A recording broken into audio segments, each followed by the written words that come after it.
this is a little segment about babies, and we're, goodness, so honoured and privileged to be joined by our colleagues associated with the Brazelton Institute as part of Boston Children's Hospital, who have got up very early this morning to join us. And we have Kevin, oh, here's the panel now. We have Kevin Nugent here, Lise Johnson, hello, and Yvette Blanchard, who we have had an association with, I suppose, over the last few years, and we're so grateful for you to join us. I suppose I might just start, just if you'd like to introduce yourselves, maybe tell us a little bit about yourselves and what you do and where you are. I think that would be nice to know for the audience this morning. Kevin, would you like to start? And maybe like Timmy and James, I'll use my couple of facult. It's more an honore. It's a great honor to be Livsha Law and you. So I'm very honored to be here. And I have to say, having watched everything so far, there's nothing we can add except to say this really is one of the most remarkable programs, most comprehensive programs one could ever imagine anywhere in the world. So I'm speaking from Boston Children's Hospital, Harvard Medical School, with my colleagues Lisa and Yvette. I'm originally from Mullingar, and in fact, this time usually I'd be listening to Brendan O'Connor on RTE, I have to say, normally. But so I have to say, Katherine, we feel very honored to be working with you in this project, have anything to contribution to make, because it's a remarkable project, and it's really our honor. And if I were to say anything this morning already, from the Taoiseach on to James and Timmy and to David Cashman, I've learned so much already. There's so little we can add except to confirm that this is quite a remarkable program in Knocknaheeny. And we just feel very fortunate to be working with you, Katherine. And thanks very much for asking us. Oh, well, I'm sure we have lots to learn and lots to learn together. There's always a kind of collaboration and moving forward, I think, together. So thank you, Kevin. And for those that don't know, you are the co-founder of the Brazelton Institute as well. And I know that you've mentored and supported so many others in their work. So thank you. Yvette, would you like to introduce yourself? Well, thank you so much. It's such an honor for me to be here. It's like I can't believe my luck that I get to witness this. So I'm Yvette. I'm a French Canadian, but I've been working with Kevin for 30 years now. I've been in the United States for over 34 years. I'm a pediatric physical therapist, and my career has been focused working with infants who are what we call high risk, who are at risk for developmental disabilities or delays. So my whole entire life has been devoted to the service of children who have struggles when they begin, and with families also who may have struggles. And there's one little thing I can say about babies is, and I think you've captured it so much about children, is, you know, babies, we know that babies see, but they also expect to be seen. And we know that babies can hear, but we also know that they expect to be heard. And that's at the essence, at the core of the work that we do at the Brazelton Institute. Wow, that's a really lovely way of bringing it together, Yvette. Thank you. And Lisa, it's very nice to see you. Thank you. Would you like to introduce yourself? Yeah. It's just really so delightful for me to start my day here with all of you. I'm a pediatrician and the associate director of the Brazelton Institute that Kevin heads up. I spend my clinical time at a large birthing center in Boston, getting newborn families off to the best start they can. And then my academic time with the Brazelton Institute and the Newborn Behavior Observations Training Program. One observation that I just found so stunning to me was the presence and importance of men here. And I just want to lift up Timmy and James because so often the work around caring for infants is thought to be just women's work. But Timmy and James, I think, you lift up the importance of the men in our infants and children's lives, and that's just so important to the health of the community. So congratulations to all of you for this amazing program. I can't wait to meet in 20 years, to meet the young men and women of the next generation, and what your community will look like because of all the investment in the little ones. Yeah, lovely. Thank you, Lisa. Thank you. So just for our, I suppose, audience here today, we have parents, caregivers, community reps, we have the public representatives, so many people who are really important to children's lives. Tell us, Yvette, you touched on it there, maybe we can elaborate a bit more. What is this baby's world? How do they come into the world? What are they searching for? What is it from their view and their world that we perhaps should understand? Well, because babies expect to be seen and heard, they have very, very early on in development, they have intentions, and they develop action plans to execute their intentions. And if we watch closely enough, you can watch a very, very young infant execute that plan. And what is fascinating is that when they actually have accomplished their little idea, whether it's to just reach for a little toy that is within reach, they will look to see if someone saw them do it. So they know when they accomplish something, and they will always look to see if someone has acknowledged it. They may even smile to themselves. They will show you.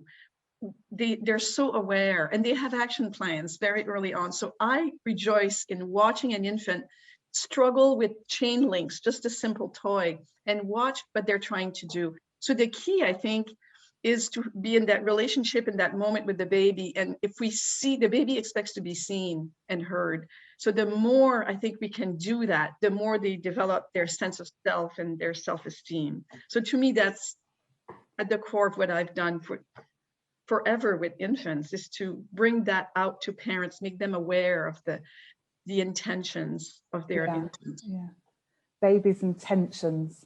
And Kevin, maybe you could tell us something. So I suppose I picked up on a quote. I think it was the baby has their behavior is their communication. I think that's what you're saying.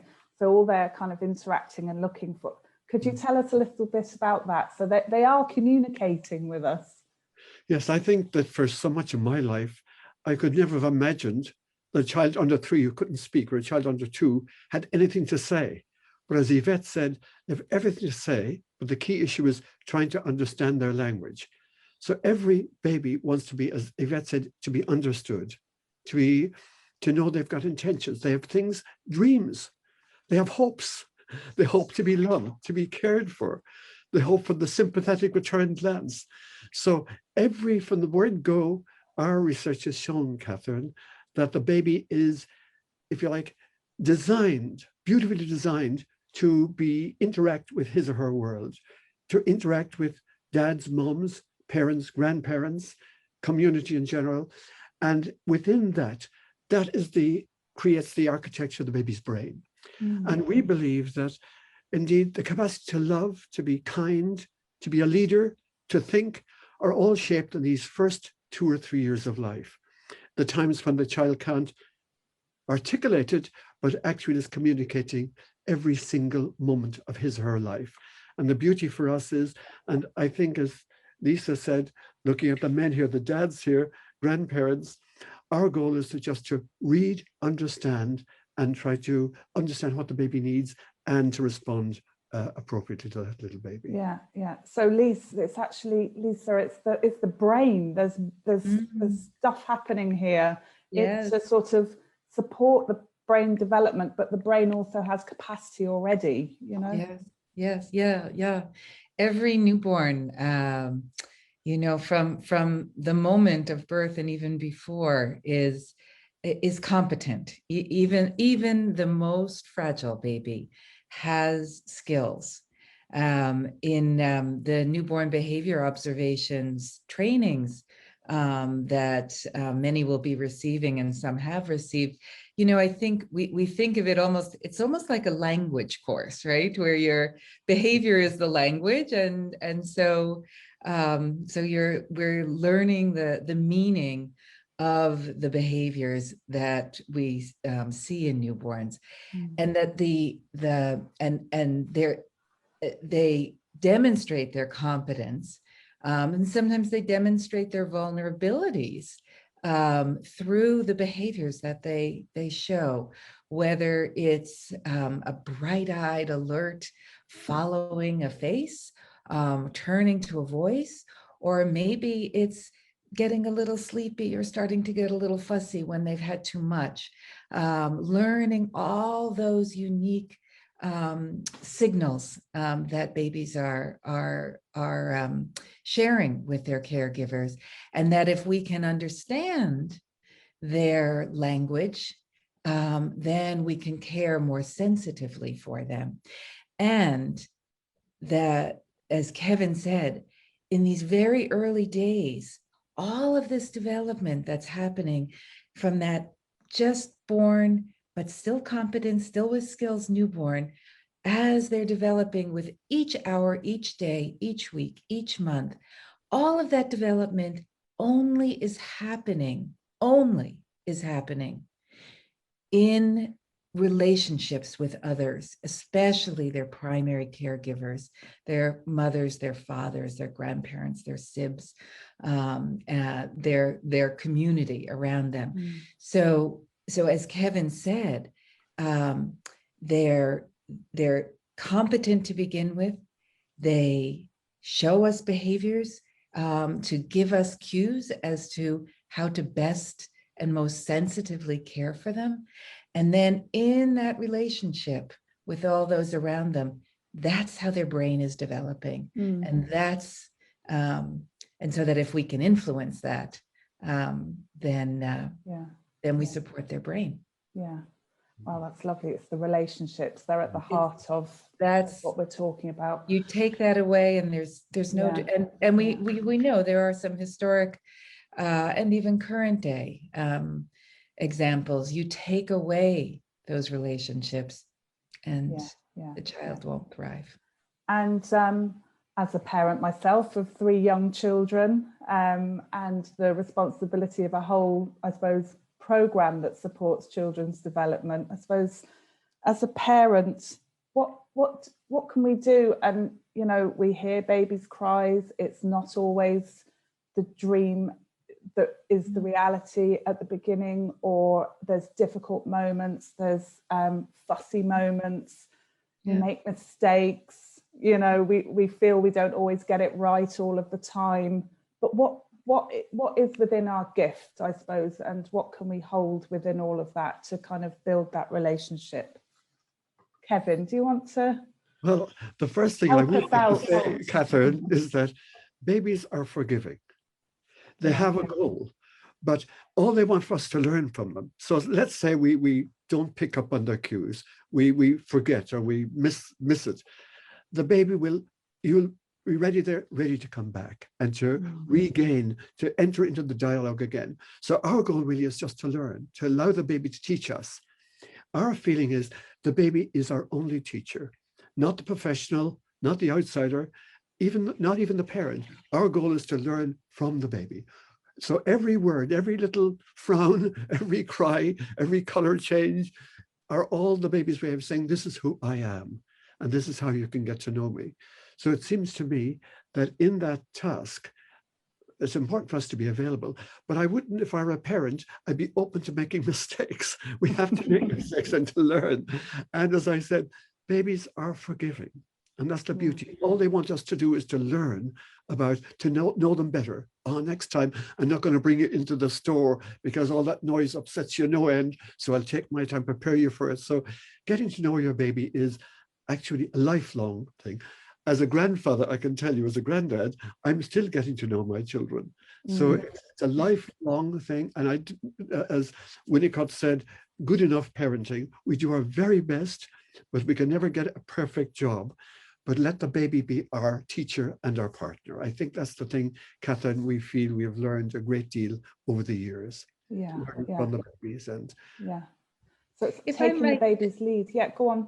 If I just might add too, because I know there are probably some mums and dads that are there, and you know, when I send home from the hospital a new mother and father with their brand new baby, they all think it's a dreadful mistake that we're allowing them to take this vulnerable creature home, and don't we know?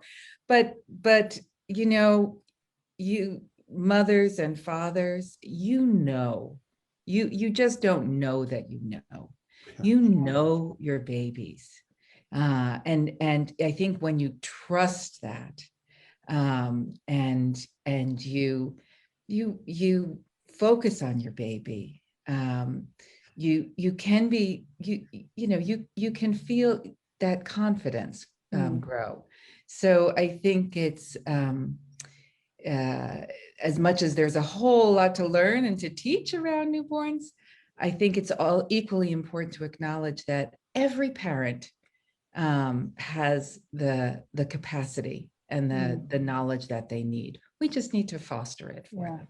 That's really reassuring. And I just see a question there. I've actually seen the questions coming in now about babies that were born during this pandemic. Yvette, would you have anything to say for parents, I suppose, who may be feeling, you know, that this is pretty an extraordinary time, I suppose, to have babies and to settle back into their community?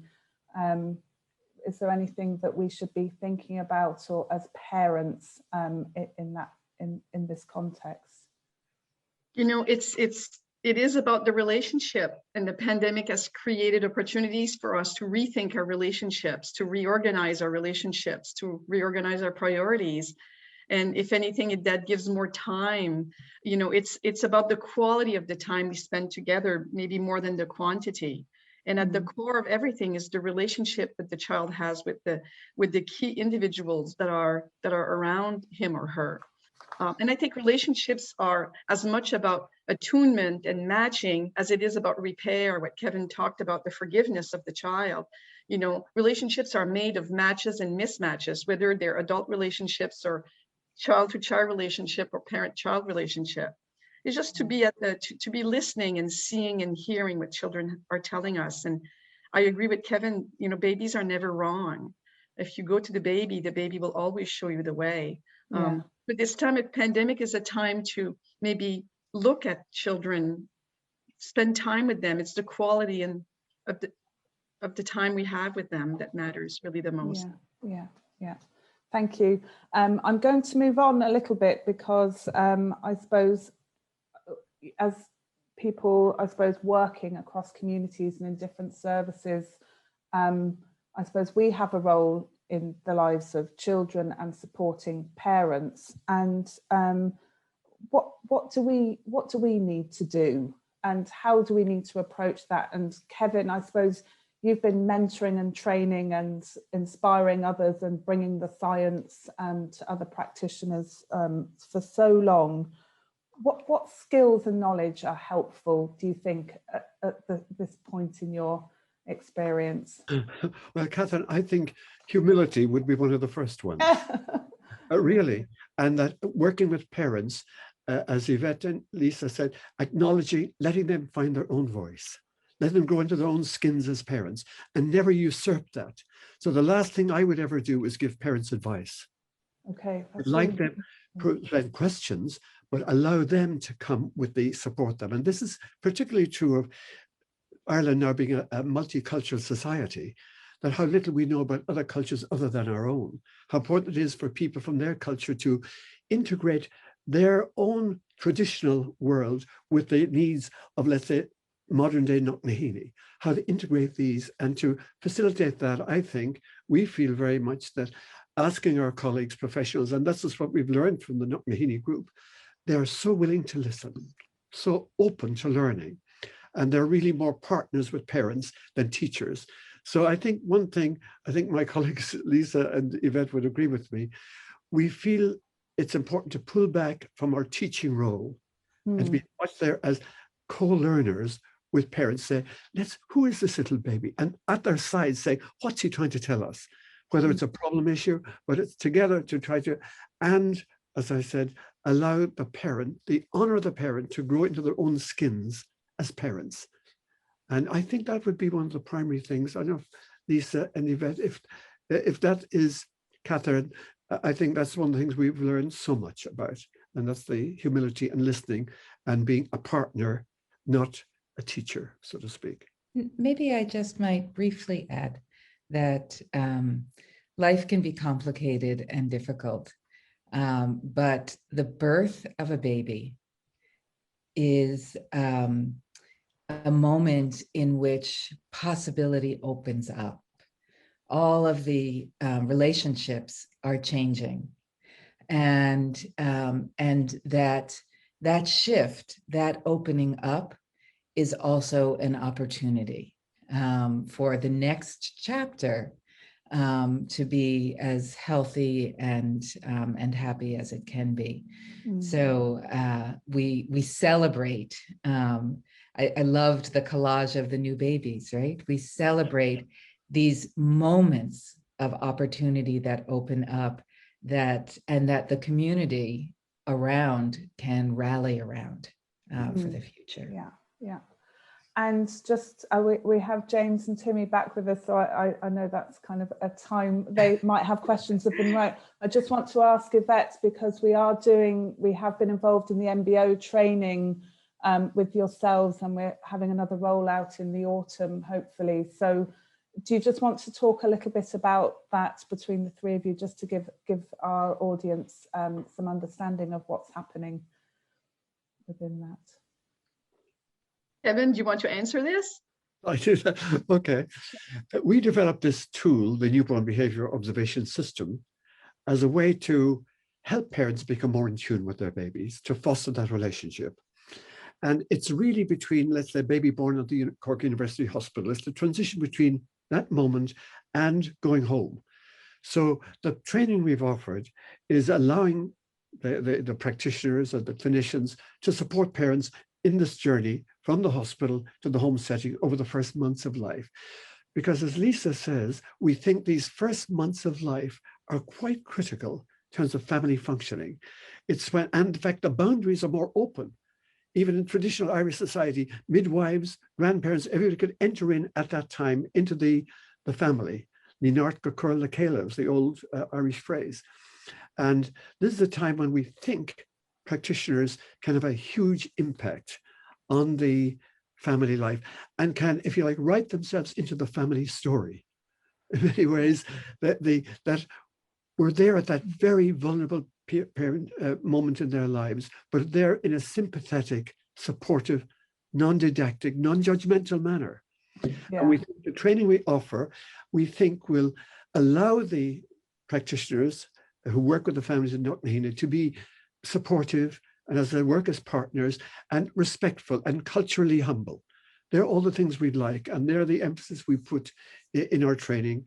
And I think if Lise and Yvette would like to answer to. I think you said it. Yeah. I have to say, both the training we had in Clonmel first and the one now in Knocknaheena, it's been an absolute delight. The richness that we hear from the practitioners, all I say is the children of Knocknaheena are very fortunate indeed to have such, we feel, an incredible cadre of committed, dedicated, sympathetic, and kind, generous-spirited practitioners. And that's what you have, Katherine. It's an incredible program. And I suppose what you're talking about there is the relationship between people working in this area and their relationship with parents, yes, caregivers. And that's also really important, isn't it? I think James and Timmy might have some questions or comments to wrap up, if that's okay. Firstly, I just want to thank the three of you for all your advice and knowledge and the whole lot. From the comments, in the chat room there's a lot of people after getting some fantastic information, you know. And there was one lady in particular there, she had a question. She had a child that was 3 months old when the pandemic hit, you know, and the child is now 15 months old.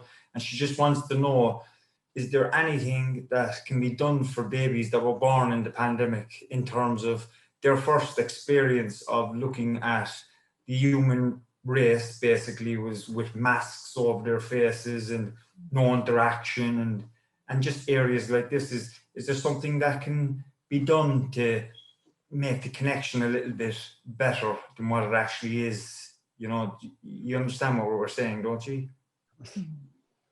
Is there something that, have you any advice? It's a new world for everybody, right? Even and no one really knows. It's all new to everyone, but I think there's more to the human interaction than what is in that part of the face. There is the intonation of the voice, there's touch, there is the animation of the eyes. You know, at home, no one is wearing mask. Again, it's that relationship. And if anything, the pandemic may have created opportunities for more of that family time, quiet time together. I think babies are very resilient and children are resilient. And in the context of love and relationship, development unfolds. Yeah, we fostered the baby for a few months. It was just a short placement around the Christmas, you know, and we went out to the baby and he was in neonatal. So for the first 6 weeks of his life, he didn't see any face because in a hospital, obviously very strict with the mask. But the nurse was saying that it's not that important because they get the energy and they still get the affection without seeing the face. Is that true? Yes, they are multisensory, right? They feel the nurse cuddling. They hear the human conversation. They smell the people around them. So there is so much more to their experience. I will add, from a pediatric point of view, I suspect that the infants that have been born in the pandemics have had many few ear infections, many few colds and flus and tummy upsets, because it has been the pediatrician's best friend, in fact. Yeah. So there are some protective factors as well. You know, there's a lot of there's a good connection between Ireland and Boston, obviously, through the immigration and all that. So but a baby is a baby, no matter where they are in the world. And people have been raising babies for a very long time. What has changed is our understanding and the science around it. Yeah, yes, I think so. I think that's a very good way to put it. I think that innate knowledge has been there in many, many different ways. And it hasn't been academic knowledge.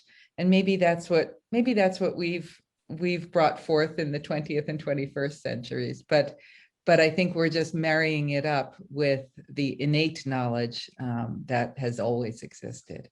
Exactly, because naturally people can be quite defensive about their parenthood, you know, and it's like, I can do it myself, and you can, but there's no harm in taking on board some of the new science and new knowledge that we get, you know, through research like what you're doing. So well done on that. So I have one last question for Katherine, came in on the panel from the audience there. It's just about your program, Katherine, Young Knocknaheeny, Now Let's Grow Together. Will that be expanding nationally, do you think, or is it just Cork for now? Well, I suppose our direct area, so our services are within the northwest area of the city, and then some of our kind of wider capacity building programs have a wider reach, and we're obviously connected to the other ABC areas across the country.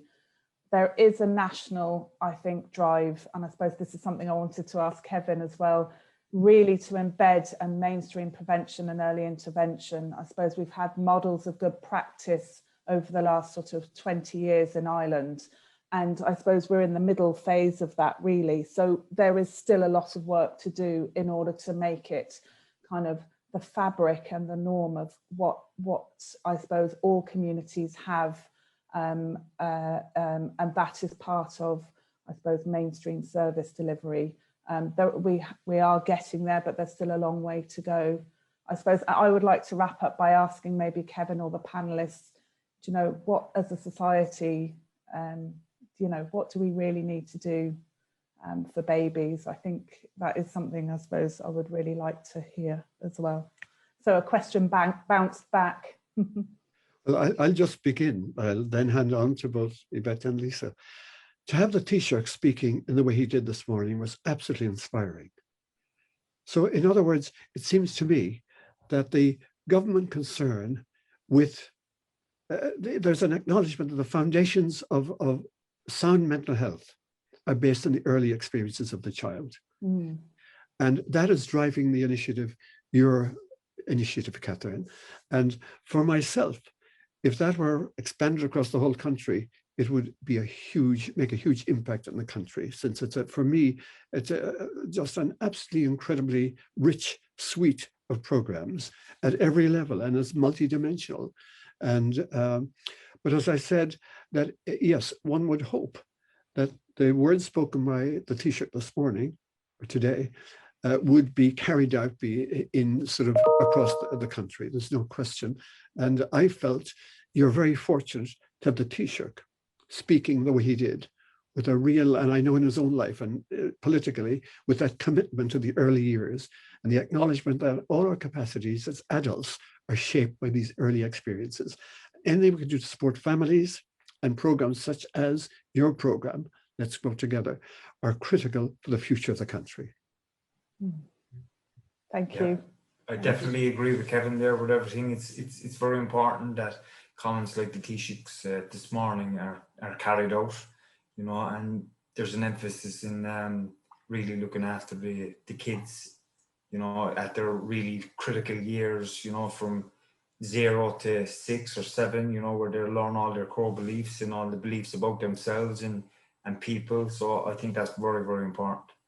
Exactly. So, yeah, and it's something I'd like to say as well is just around, you know, you spoke about, you know, being the humility of the professional when working with the parent, and I can see a lot of kind of a Rogerian philosophy underpinning that, like the individual knows what's best for them, and us as practitioners, and I work in drug and alcohol services in Cork, you know, we never go in like where the experts know, you know what's best for you, and I'll try and facilitate you work that out in the best way I can. So that really is very empowering for the parent and everybody else involved in the process. So look, we're going to have to move it on. I thank you so much for getting up so early in the morning in the East Coast of America and joining us. And Kevin, I know you normally listen to Corkman Brendan O'Connor on radio this morning, but I hope you enjoyed your significant upgrade.